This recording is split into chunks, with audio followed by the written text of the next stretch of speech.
Quando a gente pensa em uma universidade, está pensando em conexões entre a história e a filosofia da instituição, entre a estrutura e a equipe, entre os cursos e as necessidades do mercado. Tudo isso conectado a algo maior, que é fazer o bem. Então, se você pensa que é fácil escolher uma universidade, acertou. Faça Unimes, a universidade do seu tempo.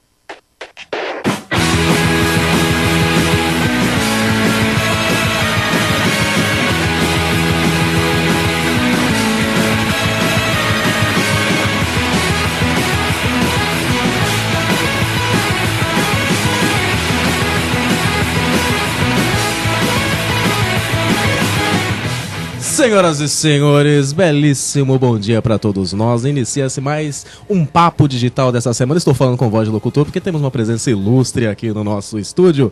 Vamos falar hoje com o nosso convidado. Eu sou Lucas De Gasperi. Eu sou Alan De Gasperi. Bom dia. E no estúdio conosco, Norberto Vieira. Vai conversar sobre um pouquinho de ecossistema e a relação com tecnologia. Começando as nossas curiosidades e bizarrices, vamos começar com uma sequência de parabéns. Sim. Parabéns, começando ontem, foi o aniversário de 20º aniversário. Quantos anos foram? 200. 200, do George Bully. George Bull. George Bully, você que pensou que poderia ser o criador do bullying? Não, e nem do bullying de café. Tudo pra isso? Tinha. Não, ele criou a expressão aritmética booleana. A variável booleana, os programadores sabem do que estamos falando. Pra quem não sabe, a variável sim e não. Né? É a variável 0 e 1. Não, verdadeiro ou falso. Que faz toda a diferença na programação e é basicamente a base de um programa, de um software. E para quem não sabe, isso foi escrito na década não, né? Mas lá, meados de 1845. Caramba, é antigo pra caramba. Muito antigo, George Bully. George Bully, parabéns George. Obrigado por tudo que você desenvolveu, porque senão a gente não tinha nada do que a gente tem hoje. Nós existimos. E é o que ele diz, 0 é nada e 1 é universo. Essas são as palavras de George Bully. Quase Tim Maia, tudo é tudo e nada é nada. Inspirado. Só, testando. O nosso segundo parabéns é pro Google. Parabéns, Google! Parabéns, Google. Quantos anos? Não é por aniversário, não. Ah, não? É por feito mesmo. Então tá bom. Google conseguiu 31% do mercado de navegadores. É um recorde na internet. Nossa. Nenhum navegador conseguiu alcançar 31,7,9% de usuários. Nem o falecido Internet Explorer. Nada, não chegou nem perto. Nossa, enquanto o Mozilla Internet Explorer cai, Google cresce um pouco mais. Mais um passo para a dominação mundial. Parabéns, Google. Continua comprando e cada vez mais Google na cabeça.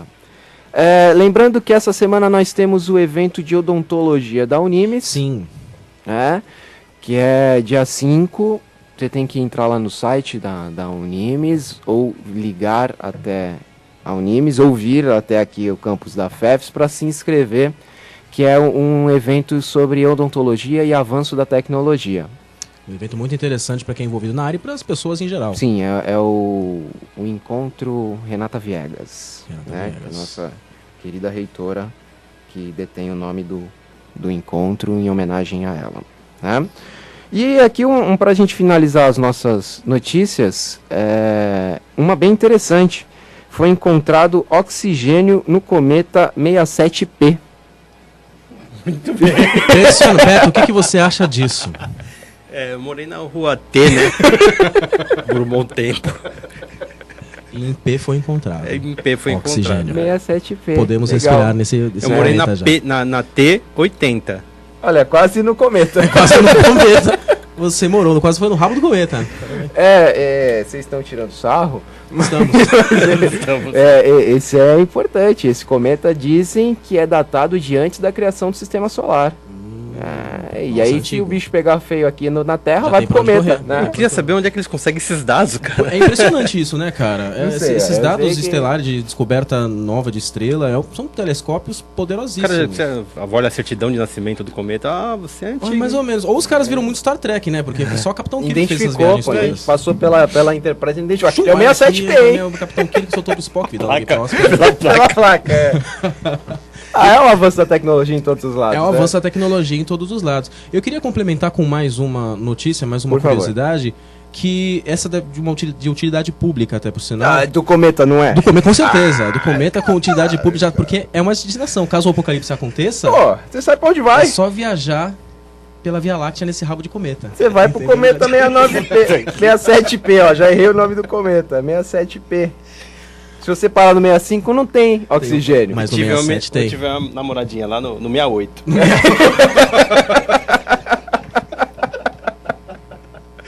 Mas mudando um pouco de assunto, mudando de pato pra ganso, como diria minha avó, o pessoal da Universidade do Espírito Santo, Federal do Espírito Santo, mais exatamente o Laboratório de Estudos em Imagem e Cybercultura, acabou criando um aplicativo muito útil, principalmente nos tempos de rede social, onde a liberdade de expressão ela acaba sendo, não sei se de repente, conturbada ou distorcida com mensagens de racismo, mensagens de ódio, mensagens agressivas.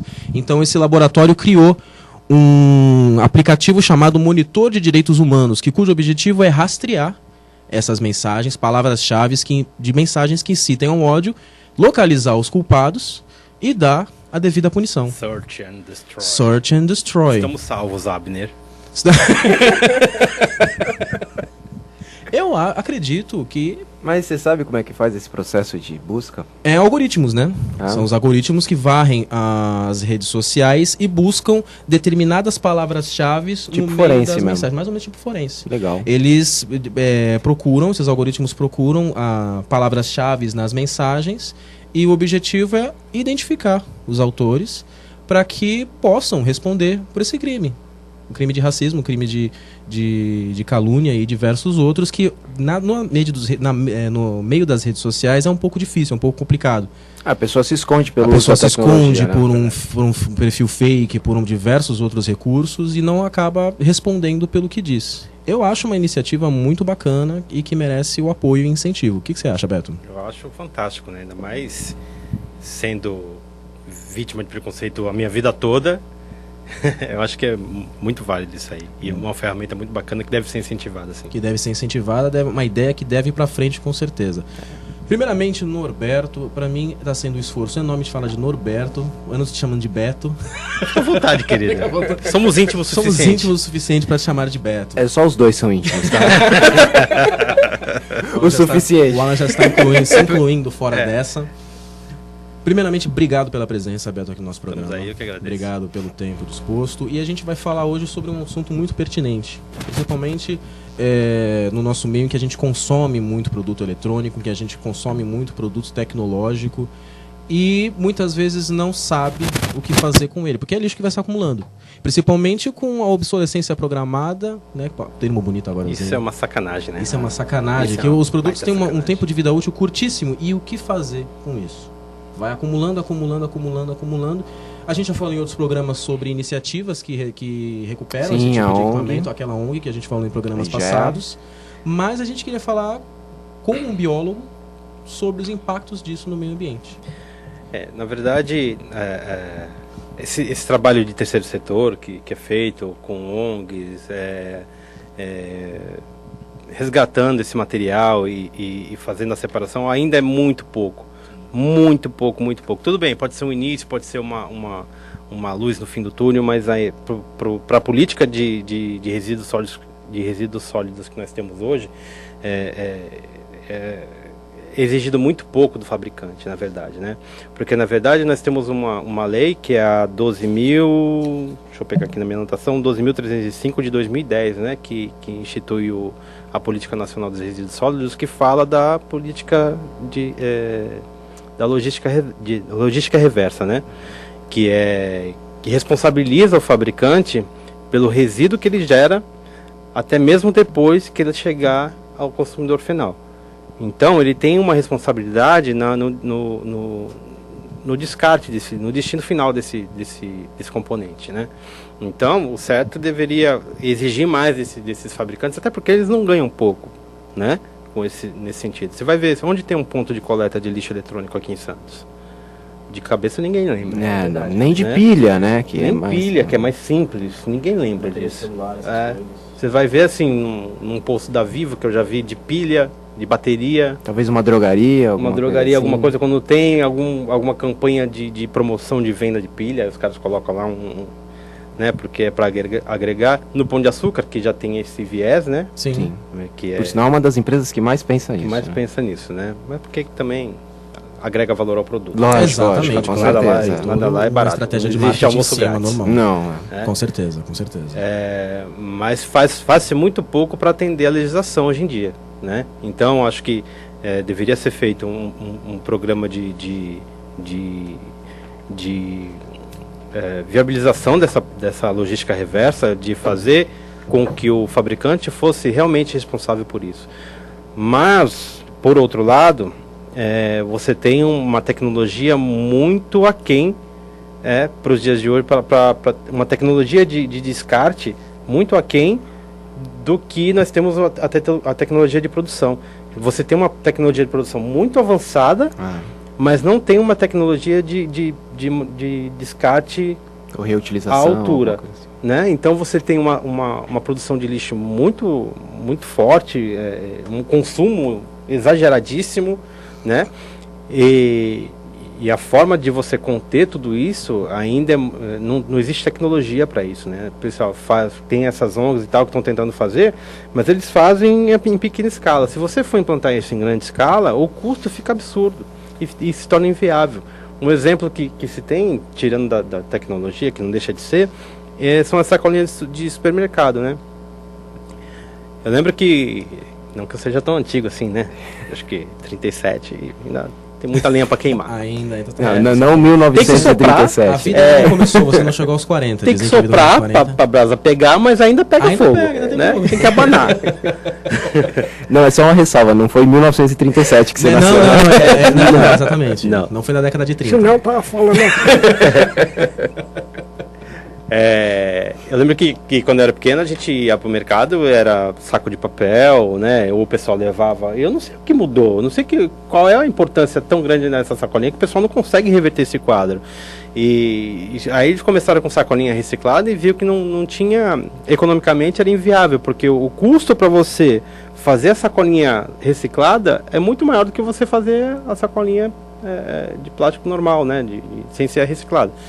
E aí eles estão inventando a tal de biodegradável, que se você ver artigos científicos aí, você vai ver que esse biodegradável é muito... Biodesagradável, né? Porque na verdade fizeram um teste de 5 anos com sacolas e a sacola biodegradável estava a mesma coisa. Tem testes no YouTube lá, não precisa nem ser artigo científico, você tem algumas reportagens que foram feitas aí, testes que foram feitos de 5 anos que enterraram a sacolinha e enterraram uma controle sem ser biodegradável, estava a mesma coisa. Quer dizer, a tecnologia está muito, nesse sentido, está muito aquém ainda. Eu achei interessante essa lei que responsabiliza os fabricantes, né? Porque vai fazendo e dane-se o destino. Na verdade, ninguém faz nada porque acha lindo, né? É lógico. Eles fazem porque eles precisam cumprir uma lei que está aí para ser cumprida, mas não existe uma fiscalização muito efetiva nesse sentido ainda.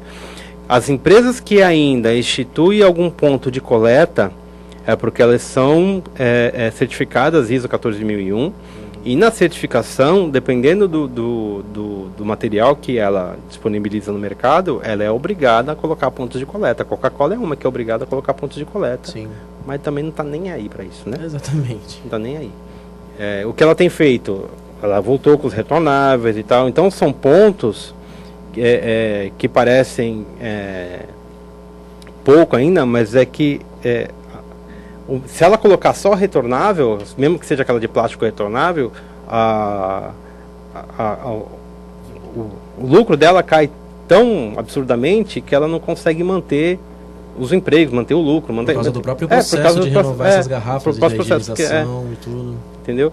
Até a higienização nem é tanto assim, porque o custo é maquinário que já existe a tecnologia para isso, porque já era feito, com a cerveja é feita, entendeu? Então não tem porquê, mas é a forma de consumo mesmo. A gente não coopera muito com isso, a gente não escolhe muito a retornável. A gente vai lá, pega qualquer PET e não vou comprar a garrafa porque é R$1 mais caro, R$2 mais caro, não vou ficar com a garrafa. Quer dizer, e outra, quando você quer, você não acha para comprar. Exatamente. Tem isso também. Entendeu? Por quê? É um ciclo vicioso. Não tem demanda, poucos mercados trabalham, aí você vai procurar, não acha, se desinteressa, a demanda cai, poucos mercados trabalham. Então, Exatamente, é verdade. É um ciclo. E não só no descarte da tecnologia pronta, mas a gente vê algumas coisas também na confecção dessa tecnologia, né? confecção. Você vê a China é o maior exemplo de crescimento de PIB, mas o ar da China também... Nossa, existem lugares que são o que a gente chama quase inabitáveis. Não é crescimento, é um inchamento, né? A China é. inchou e agora está sofrendo alguns efeitos que... Sim. Né, a queda do PIB está aí para mostrar que... Está muito grande, mas ela acaba destruindo muito a natureza também no processo de confecção desses materiais. Não é só depois de pronto joga fora. É a própria energia que é consumida. Né? É. A própria energia. Não tem... Não que nós sejamos contra a tecnologia, de forma nenhuma, mas ela deveria ter sido pensada de uma forma mais e hoje controlada. E hoje existe tecnologia limpa, né? Sim. Existe tecnologia para energia renovável, para energia limpa, né? Tem a eólica, tem a solar, né? Tem o próprio hidrogênio, que é uma solução fantástica para automóvel, que a gente sabe por quê, mas não quer acreditar que seja por causa disso, que não vai para frente, né? Então, não dá para entender por que as coisas não são tão difíceis assim, mas porque não vai. Beto, eu estava pensando aqui, agora a gente está falando sobre descarte de material tecnológico, sobre a tecnologia limpa, e estava pensando aqui, me veio na cabeça espontaneamente, não que eu esteja lendo o roteiro da nossa entrevista, mas a pergunta me veio, uma pergunta até bem pertinente. As placas eletrônicas, o material confeccionado, que confecciona todos os notebooks, celulares, smartphones, eles são feitos por diversos elementos químicos e produtos químicos.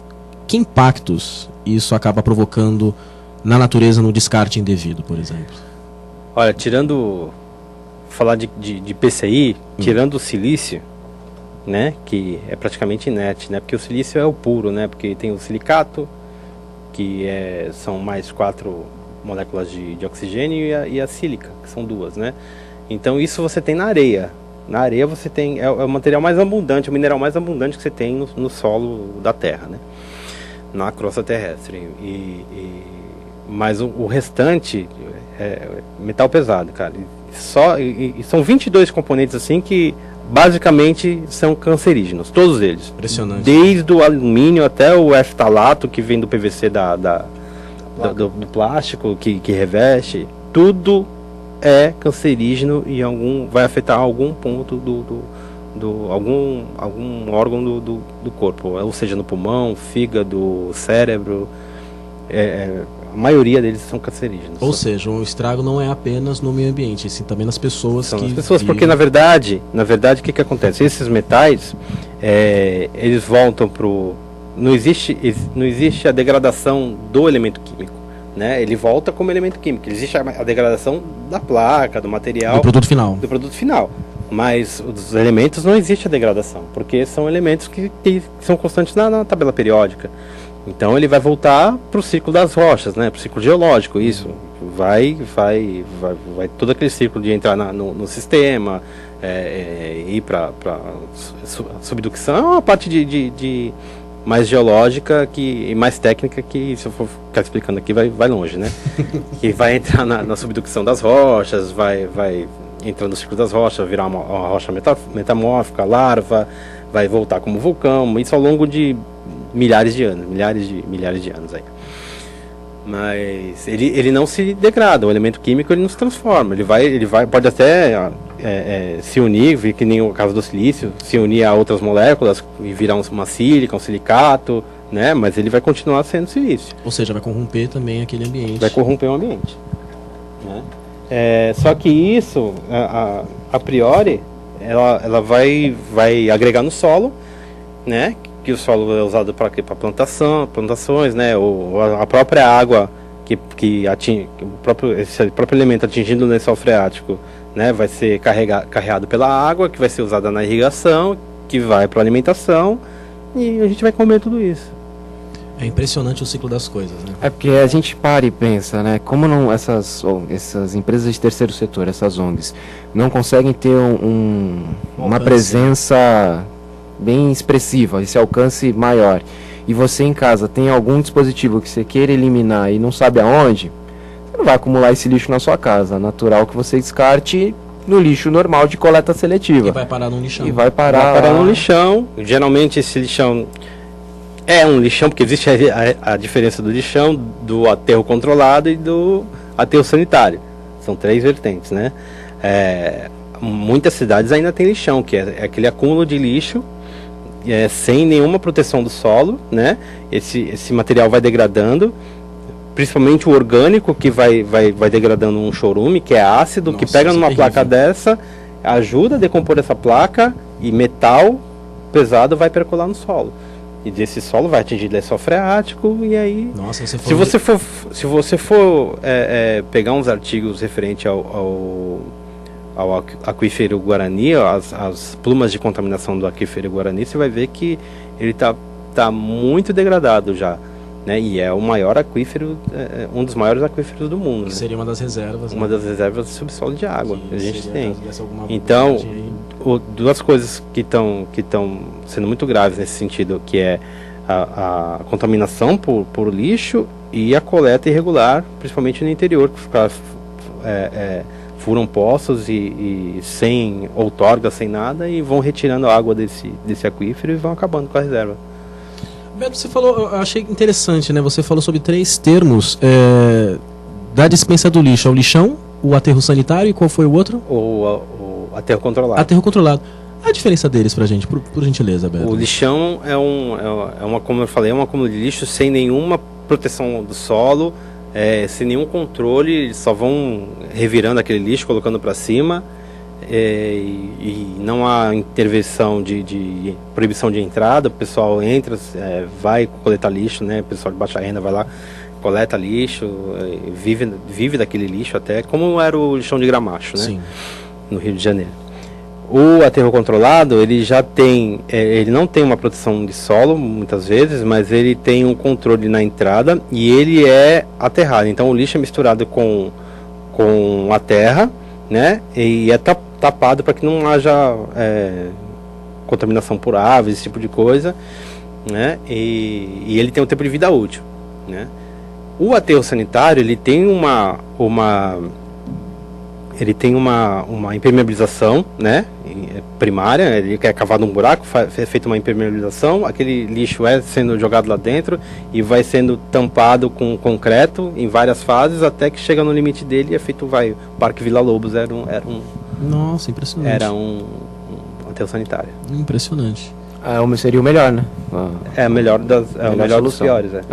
Talvez o menos ruim, né? É o menos ruim. A melhor solução. E Beto, a gente trazendo essa situação toda, que, se a gente parar para pensar, ela traz uma carga densa de problemas. Nossa, né? muitos. Porque são coisas que a gente não pensa, são atitudes naturais, não vamos condenar ninguém, porque estamos envolvidos em alguns processos de descarte aí, acabou a pilha, joga no lixo mesmo, você nem sabe onde comuns, vai parar, né? Falta um pouco de conscientização de todos, não só de uma comunidade em particular. Mas trazendo essa visão para a empresa, voltando um pouco para aquela lei que você comentou, que tem a necessidade de cumprir isso, e você mesmo disse que é bem fraco. Né? Até porque a gente percebe, realmente as empresas não estão se importando muito em fazer mais do que a lei dá aquela mínima exigência. Qual o seu ponto de vista sobre... Olha, falando assim como advogado da empresa, né? Tem que ter os dois lados, né? Como advogado da empresa, eu entendo que os custos para se fazer a logística reversa é absurdo. Primeiro, pela falta de tecnologia, e primeiro em saber como eu vou fazer essa logística, como eu vou aplicar isso, porque não tem regulamento ainda. Existe a lei, mas não tem a regulamentação, né? Então, o quanto que eu tenho que garantir de drawback, né? Quanto que eu tenho que garantir de volta desse lixo? E qual o destino final que realmente eu devo dar a ele, né? Então, falta mesmo pesquisa financiada por essas mesmas empresas, eu acho. Eu acho que isso falta. Acho a grande dificuldade, e aí como não tem a regulamentação, a empresa, ela não investe, simplesmente não investe, não financia estudo, não financia nada, né? E também não procura financiar a ONG, né? Porque ela não é obrigada. Empresas que começam a pensar muito no meio ambiente, pode ver que vai no Tribunal de Justiça e dá uma puxadinha no nome dela para você ver que tá cheio de... Exatamente. Tá cheio de coisinha. A Natura, tirando assim, não querendo falar não fazendo propaganda, mas a Natura, né? Com aqueles comerciais todos bonitinhos, né? Ela tá cheia de processo. Né? Tá cheia de processo. Entendeu? Então ela tá fazendo porque ela precisa fazer. Ela precisa ter um viés socioambiental, ela precisa investir em reservas particulares de patrimônio natural, ela precisa fazer esse tipo de investimento, né? Porque senão ela não sobrevive legalmente. Sim. Até seria um estímulo que tivessem mais processos. Mas assim, quando você pensa em processo, você pensa que é moroso, né? Quando vem um processo, tá pior já. A merda já agarrou, né? É verdade. pior que é mesmo. Então, acho que tinha que vir coisas antes. Acho que devia ser preventivo, né? Devia ser feita uma regulamentação mais firme na política nacional de resíduos sólidos com relação a isso. Exigir em processo de licenciamento ambiental já essa determinação, porque na verdade quando você vai instalar uma planta de uma indústria, você vai fazer o licenciamento ambiental, esse lixo, essa política essa política reversa, de logística reversa, ela não é considerada no lixo da planta, né, da indústria. Lixo da indústria é o que é feito no processo de produção. Isso ela tem que dar destino, ela tem que dizer para onde vai, como é que vai ser o tratamento, tal, no processo de licenciamento. Mas, como ela vai buscar o resíduo dela, que foi para o consumidor final, isso não é pedido no licenciamento. Isso deveria ser pedido, né? Porque já existe a lei. Então, o que você vai fazer para trazer de volta o produto que você colocou no mercado, né, já depois da vida útil dele? Isso não é perguntado. A empresa daria o início e um fim para esse ciclo do produto. Um início e fim. E Beto, você também faz análise eu não sei o termo certo, você me desculpa, análise de terreno, né? Eu trabalho com licenciamento ambiental, faço alguns estudos ambientais. Isso, estudos ambientais, essa palavra é muito bonita. E você já chegou a encontrar na tua experiência alguns locais que estavam contaminados por causa de descarte? Olha, a análise de contaminação é que assim, a parte de estudos ambientais que eu faço são a parte de fauna e flora, né? Então, os estudos ambientais são estudos multidisciplinares, envolve uma série de profissionais, né?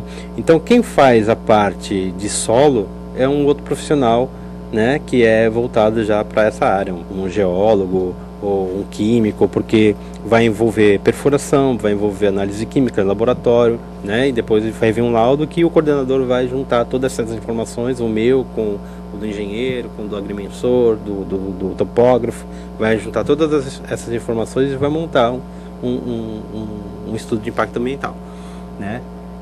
Mas nós já pegamos áreas tanto com área com contaminação, né, já de posto de gasolina, por exemplo, né, que você tem um posto de gasolina a 200 metros da sua casa, você acha que você vai comprar um imóvel, por exemplo, a 200 metros de um posto de gasolina, você acha que aquele imóvel está bem, quando você vai ver ele está na área de contaminadas da CETESB, você não pode fazer nada, né? Então, tem que tomar muito cuidado na hora de comprar imóvel, na hora de comprar terreno, porque isso acontece bastante. Sem contar que também, dependendo do imóvel, você acha nascente dentro do imóvel, você não pode construir dentro do imóvel, ou o imóvel está perto de uma área de APP. Então existem vários impedimentos dentro do estudo ambiental que podem gerar um problema para o dono do imóvel. Eu vejo isso que é muito comum ali em Santo André, né? Dando uma esticada um pouco, Santo André ele tá numa área de contaminação grande, né? Por causa que antigamente de São Paulo era o polo, as indústrias iam para lá e São Paulo queria ficar longe. André, São Caetano. É uma área tem até regiões ali que o cheiro é terrível. Forte demais. E Cubatão, alguns anos atrás, aqui na própria Baixada Santista, né? Cubatão, na verdade, Cubatão até hoje, né? Né? Porque eu já presenciei, assim, as chaminés da usina em Minas. Ano passado, eu fazendo um estudo ambiental num terreno próximo lá, e uma fumaça densa, vermelha, subindo. Nossa. Às vezes os caras estão com um problema lá, eles abrem o sistema até resolver, fica 2-3 horas ligado lá. Impressionante. Ah, mas se a fumaça fosse branca, era um novo papo. Aproveitando essa brecha aqui, vamos pro nosso bloco comercial e depois a gente continua um pouco mais o assunto sobre ambiente, tecnologia e Stênio, dá o play.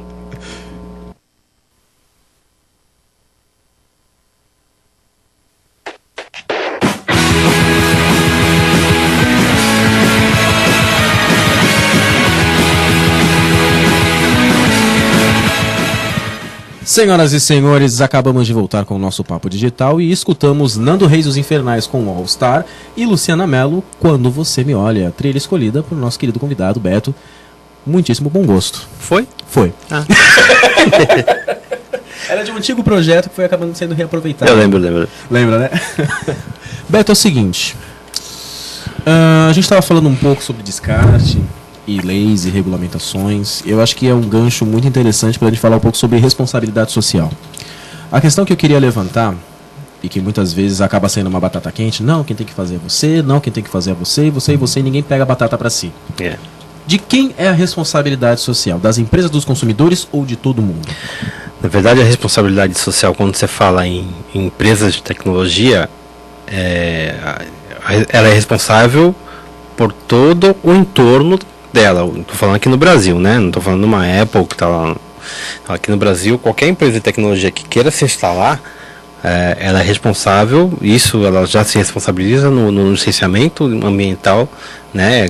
Lá no PBA dela, no Plano Básico Ambiental, ela tem que dizer quais são as ações que ela vai fazer para garantir que aquela sociedade que esteja em volta da fábrica não seja atingida pelos danos ambientais e nem pela falta de recursos que ela pode gerar, né?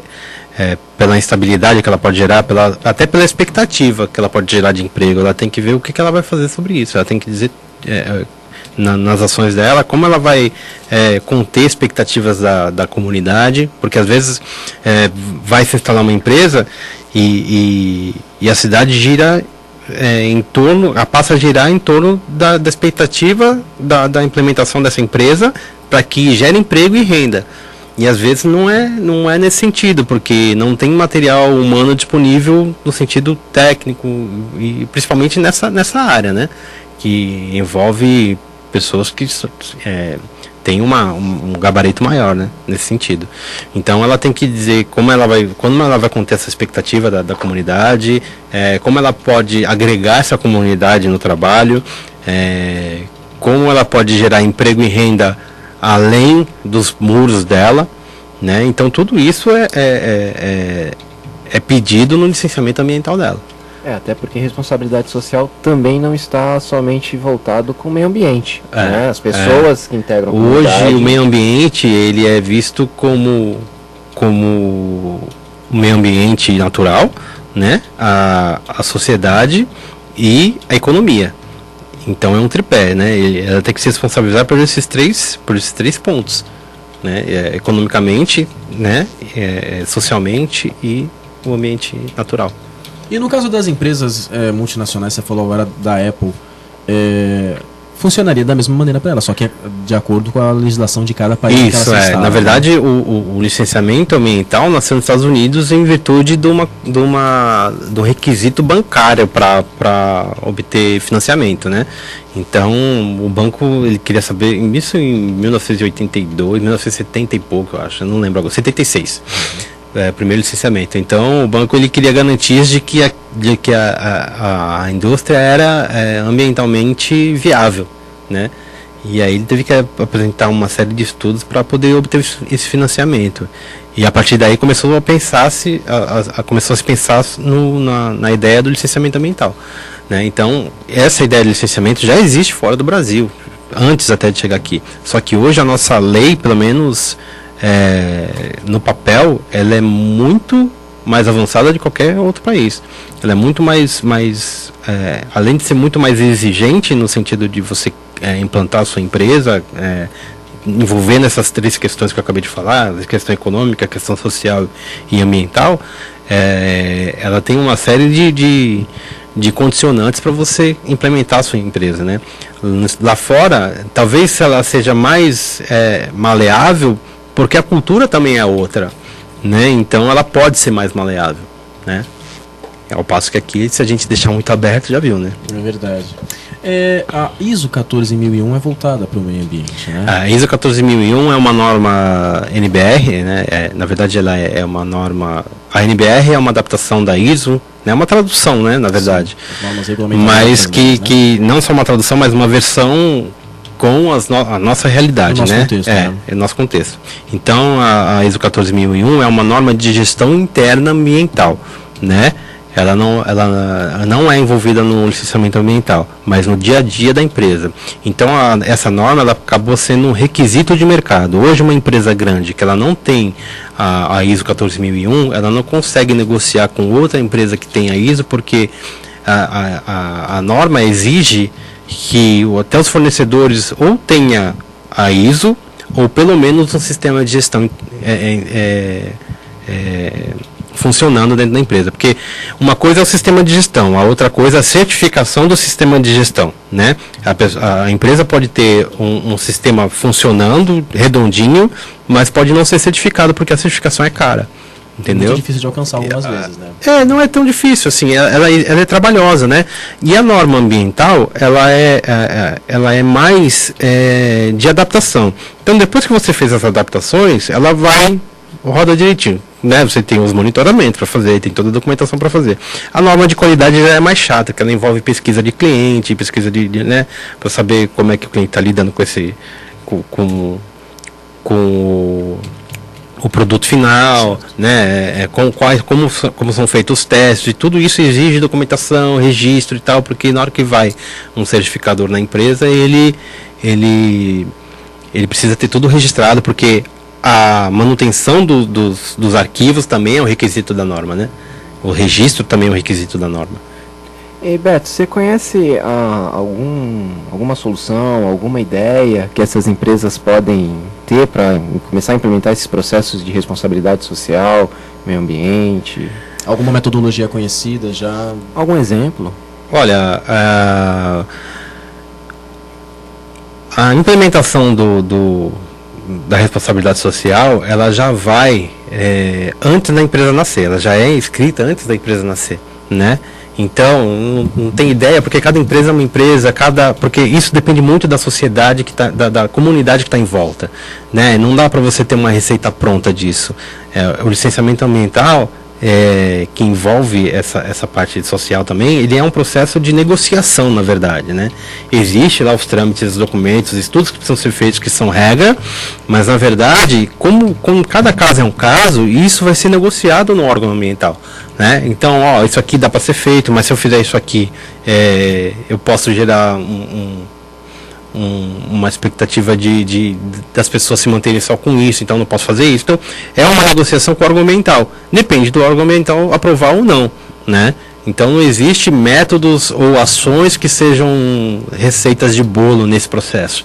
Cada caso vai ser estudado, por isso que existe, né, o estudo de impacto ambiental, porque tudo isso vai ser estudado, vamos ver quais são as verdadeiras demandas daquela população, da própria produção, para depois poder implementar as ações, né? Muito bem. No bloco anterior a gente estava falando sobre alguns materiais muito pesados na fabricação dos produtos eletrônicos. Os metais, né? Os metais. Alguns deles realmente não tem como descartar, não existe, pelo menos ele não vai ser reintegrado à natureza, não é verdade? Mas, então o que aconteceria? O ideal seria um reaproveitamento desses materiais ou a substituição por outros tipos de materiais? Existe essa possibilidade? Falta, na verdade, tecnologia, né? Tanto para separação como para o desenvolvimento de outros materiais que sejam mais inertes, né? Que sejam menos poluentes. Hoje o que você tem de alternativa é que os caras fazem lá a separação, né? Faz a separação, desmontagem, vê num primeiro momento o que ainda dá para ser utilizado para doação, no segundo momento o que não que não pode ser mais utilizado, aí desmonta, faz a triagem, plástico, PCIs, cabos, e o que sobra é moído. É moído e separado por densidade, né? E aí algumas coisas ainda se separam disso. Mas os metais, que nem as placas, não tem como separar ainda. Até existem alguns trabalhos de separação, mas está muito no início ainda. Isso lembrou aqueles programas de televisão que acontece, caçadores de tesouros urbanos, acho que passa até na History Channel. Os caras tiram o ouro, né? Os caras caçam ouro nas placas e passam por todo um processo. Não só ouro, prata mas o ouro compensa, né? É verdade, porque tem um valor comercial. Tem um valor comercial. Agora você vai extrair chumbo, extrair estanho, extrair... Não. O ouro e o cobre até. Cobre. Mas aí quando muito passa... pouco o cobre para esse processo. É verdade, né? Curiosidade só, você falou que moe as placas. E quando faz esse processo de moer, aí vira uma farofa só de componentes. Então, algumas coisas você consegue separar por um processo de densidade. Então, que vai para a água. É um processo meio tosco, né? Mas a água é solúvel universal. Então universal, aí você joga água na sua placa. você dá uma densidade para aquela água, né? Então dependendo do que você quer separar, então você, dependendo da condutividade da água, né? Do excesso de sais que você tem na água, você tem uma separação por flotação mesmo, né? E você acaba separando alguns componentes, mas não tudo. O que flutua tira, densidade, é um nome bonito. Densidade é mais ou menos. E aquilo que vai pro lixo mesmo, né? O que não pode ser reaproveitado, vai para aterro. Vai para aterro, né? Exatamente. Ou seja, ainda não existe necessariamente uma solução eficaz. Existe, mas não existe tecnologia para em larga escala, né? Pra larga escala. Do jeito que tá indo, parece ser quase tecnologia alienígena, né, cara? Porque... mas é verdade. Porque também não existe um processo de reciclagem dessa placa, né? Assim, que nem como se fosse vidro. Você quebra, queima, né? Vai outra garrafa. Não tem porque são uma série de componentes. Vai acabar virando garrafa PET daqui a pouco. A tua placa de computador, teu iPhone virou uma camisa, pô. Uma camisa. Olha só que chique. Você faz um holocron com ela. É que o Stênio deu uma pequena saidinha, mas eu ia fazer uma pequena brincadeira com os metais pesados que não podem ser descartados. É verdade. O programa para a Universidade do Rock. O Unirock sabe quais que não podem ser. Aproveita muito bem o metal pesado e passa uma programação muito bacana. A consciência sustentável, você acha que ainda precisa ser desenvolvida na cabeça na mentalidade dos gestores das empresas? O pessoal está se preocupando mais com isso do que se preocupava antigamente? Ou ainda é uma só, não, deixa pra lá. Isso é um reflexo da sociedade, né? Do trabalho que tem sido feito na sociedade na questão da educação ambiental, né? A educação ambiental é um processo de formiguinha que a gente não está nem perto de colher os frutos ainda. Já tem sido implementado, tem bons trabalhos sendo feitos nas escolas e tal, mas é um processo muito vagaroso, né? É para a próxima geração, eu acho. Sim, né? Então, o cara que é um gestor, principalmente se ele for da área de exatas, de engenharia, engenheiro, ele quer saber de construir, quer saber de fazer e não quer saber do meio ambiente. Porque ele não foi, na formação dele não tem essa base. Agora que o advogado tem um pouquinho de direito ambiental, o gestor tem um pouquinho de leis ambientais, mas está muito pouco ainda. Né? Então, quando se fala em educação ambiental, não é só para criancinha lá cortar EVA, cortar garrafa PET, fazer carrinho de garrafa. Isso não é educação ambiental, né? Isso vai virar lixo depois. Vai, é verdade. Né? A mamãe vai gostar, ela vai levar para... Ai, que lindo! Lixo. Né? Não adianta nada. Né? Só sai lixo em outro formato. Né? Só mudou o jeitinho do lixo, um lixo bonitinho. Né? Mas educação ambiental é mais que isso, né? Ter consciência de consumo, ter a questão da reutilização, né? Do senso crítico na hora de escolher o que você vai usar, né? De ler rótulos, enfim, de uma série de outras coisas, né? A gente até pode, me corrija se eu estiver errado, a gente pode perceber que um pouco no ensino você vê uma consciência de que os animaizinhos são bonitos e são nossos amigos, né? E você tem que plantar uma árvore porque senão o planeta vai ficar sem. Mas acabou, fica só nisso. Não vai muito além disso, né? Não acho que o cachorro não arranca a planta, é só isso que você aprende. Exatamente, não o que fazer com jogar. É até interessante, você levantou agora um tópico muito interessante, que é o consumo, né? As pessoas estão tomando mais cuidado com o que estão consumindo, principalmente nos produtos de tecnologia, ou é desenfreado? Vamos comprar e dane-se de onde vem, ou quais são as práticas da empresa?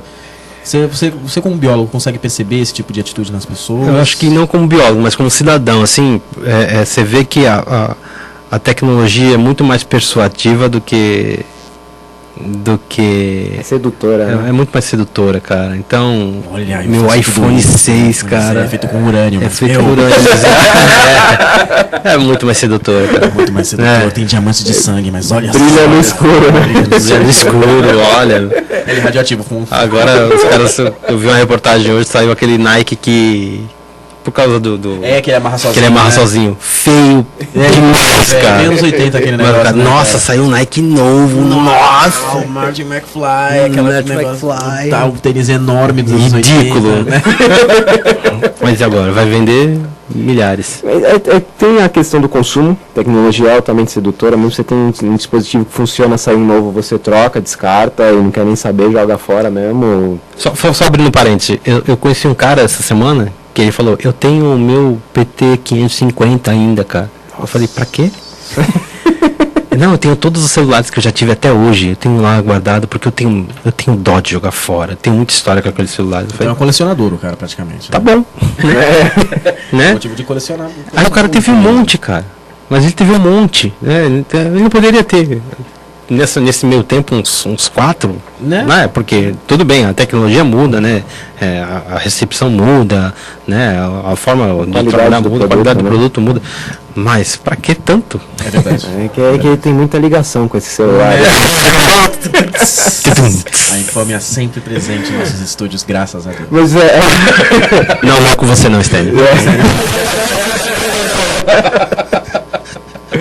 Por sinal, o Stênio tinha falado que eles estavam falando de metal pesado, né? E o Unirock entende muito bem de metal pesado. Muito bem o metal pesado. Não descarta. É verdade. A gente tenta sempre reciclá-lo. Tá difícil hoje. A gente tenta trazer as coisas do passado. Hoje trouxemos um metal pesado reciclado de 94. Foi muito bacana. Quem não pôde acompanhar ao vivo, procura lá no Facebook, fazer aqui a minha propaganda, né? www.facebook.com/programa Universidade do Rock. Que maravilha. Mas voltando à questão de consumo, você vê que muitas vezes você não tem um incentivo para consumir um produto que passou por um processo reciclado, né? Eu uso um exemplo muito claro do papel. Você vê o papel branco, ele é muito mais barato que o papel reciclado. É verdade. Mas tá ligado àquela questão, a questão da tecnologia da reciclagem, né? O mesmo exemplo do sacolinha. Né? Na verdade, quando você tem um papel reciclado, você tem um custo operacional muito maior e na verdade você tem um dano maior ambiental, porque você tem uma planta industrial só para fazer papel reciclado. Que vai gerar mais lixo. Ao passo que se você utilizar... Não tem são engodos. Se você usar papel de fontes certificadas, você tá fazendo um bem maior, porque na verdade você não está fazendo bem, você está deixando de fazer o mal. Exatamente. Porque quando você tem uma plantação, uma floresta, quando você tem uma floresta de celulose, que na verdade é formada pelo eucalipto, você tem lá os danos ambientais, porque onde nasce eucalipto, não nasce mais, não tem fauna, não tem flora associada, não tem nada, só tem eucalipto, né? Só que quando você tem o consumo desse tipo de papel, eles são obrigados a replantar o papel que ele a madeira que ele está consumindo para fazer o papel. Então, quando a floresta está crescendo novamente, ela está fazendo sequestro de CO2. Então, fica meio que elas por elas. Ele não desmata outras áreas e a cada crescimento de árvore ele tá sequestrando o carbono que ele colocou na atmosfera na produção. Então está 0 a 0. Entendi. Entendeu? Para compensar. Aí você vem com aquela ideia de que o certo não é imprimir, é você ter dispositivo digital. Aí você começa a acumular tablet. Aí é lixo, tablet, lixo eletrônico. É verdade. Então tem 30 pendrives no chaveiro. Beto, o nosso papo está muito agradável, muito cheio de informações importantes para todos, né? Mas infelizmente o nosso tempo é curto. Infelizmente. Mas você tem esse espaço agora para suas considerações finais, que você quiser falar para os nossos ouvintes. Considere. Fique à vontade. Olha, o recado que a gente tem que deixar é que a pessoa tem que realmente ter um pouquinho de consciência, leia os rótulos, faça uma pesquisa, Veja se realmente você precisa daquele produto. Senso crítico, né? Senso crítico, cara. Não tá, como diria uma grande amiga minha, não tá tendo. É isso aí. Maravilha, Beto. Obrigado, Beto. Stênio, vamos pro nosso bloquinho musical. Stênio, dá o play.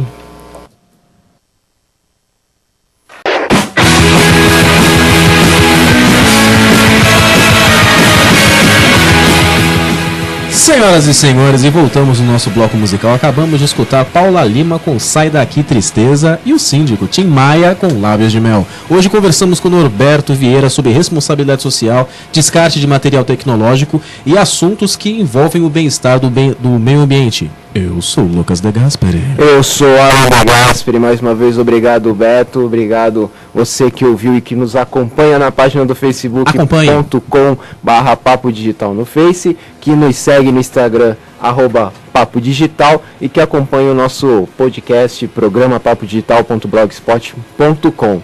No próximo programa, Paulo Miyamoto conversando conosco sobre reconstrução facial forense. Louco, hein? Sai o tema. Gente, beijo e abraço pra todos. Até a próxima. Tchau, tchau.